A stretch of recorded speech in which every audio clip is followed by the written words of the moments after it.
Hello friends, দেখতে পাচ্ছ এটা হচ্ছে কাঁচা আমটা আমি এখন চিনি দিয়ে নেড়ে চেড়ে নিচ্ছি। আর এখানে নিয়েছি মেথি, নিয়েছি শুকনো লঙ্কা।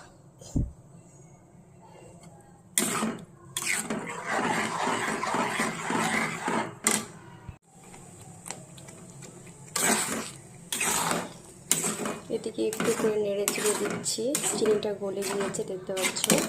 আর এই যে শুকনো লঙ্কা, মেথিটা হালকা ভেজে নিয়েছিলাম, মেথির সঙ্গে জিরে দিয়েছিলাম, জিরেটাও ভেজে নিয়েছিলাম।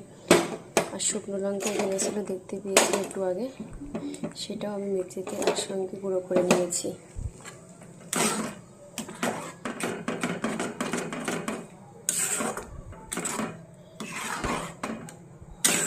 এটা আর একটু হয়ে গেলে আমি উপর থেকে সব কিছু ছড়িয়ে দেব। তাহলে আমার কিন্তু জেলি আচার রেসিপি কমপ্লিট হয়ে যাবে।